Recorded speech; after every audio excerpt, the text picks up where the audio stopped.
Now, in terms of safety, I'm only advising this for someone who wants to jump higher, who's not in season. You do this in the off season because your sport alone is gonna be enough shock, and just doing your tendon strengthening exercises 3 times a week is gonna make you jump higher in season. So this would be off season, once a week. I like 5 sets of 10. So in terms of learning it, the first thing is we are not doing it exactly the way the Maasai do it. They do it without even swinging their arms. That's awesome, more power to them. For most of our sports, we use arm swing, and that's actually just gonna get us a little bit more height and more shock. So the first thing you have to coordinate is that your arms have to be back in time for each jump. So you start your first jump, you get them back, and then when you hit the ground, they have to be right here, ready to go again. They can't be here when you hit the ground, otherwise it's gonna take too long. And the whole intention is spring, spring, spring, springs. When we just jump like onto a box, the #1 most used jump drill, we're not training our springs. The real point where the springs would get worked would be jumping off the box. What can we do with it there? That's gonna cause more adaptation. Box jump will be fun. This we're not doing for fun. This we're doing to adapt. So that's what you're thinking about, and to get those springs, the arms have to be ready to go again. Now, you don't even have to think about knees over toes. You can't even do this drill without your knee going over your toes. So that's one of the awesome things. Just by doing this drill, we're stimulating, because once that pressure goes there, we're stimulating that soleus and Achilles tendon, and with the knee over toe, we're stimulating those VMOs and patellar tendons. And by doing this once a week, with 3 times a week of tendon strengthening, this is really a just golden simple recipe. Now, some other details, my shoes are off.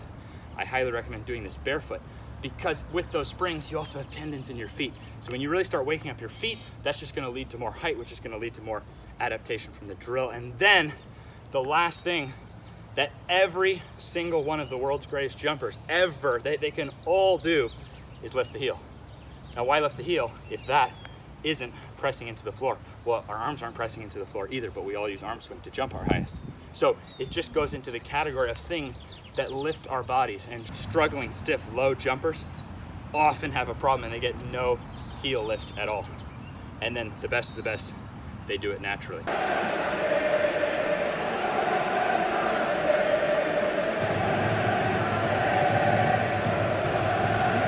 Meaning there's no evidence of any super high dunker ever who doesn't, on many of his jumps, lift the heel. But then I've coached tons of guys and they start and they don't have a single, every dunk clip, the legs are just straight. They're not getting the heel lift. Last but not least, when learning this drill, think to start low on your first jump and then think to jump higher as the set goes. So I'm gonna try to think about these points, okay?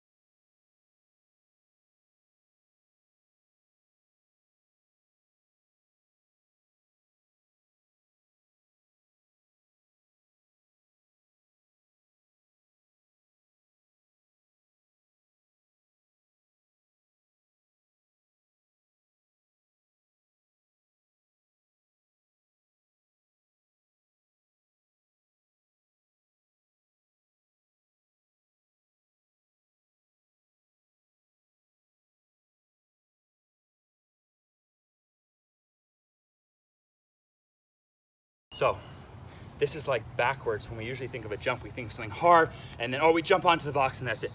No. This is the opposite. This is training for real elasticity. This is the stuff that gave Michael Jordan his pull-up jump shot. This is the stuff that there are no studies for. Studies haven't been done on this kind of stuff. Michael Jordan's pull-up jump shot is different than just one standstill jump. That's him taking his full force, boom, and being able to go up and up vertical. So it's also quite a drill to be able to go up vertical.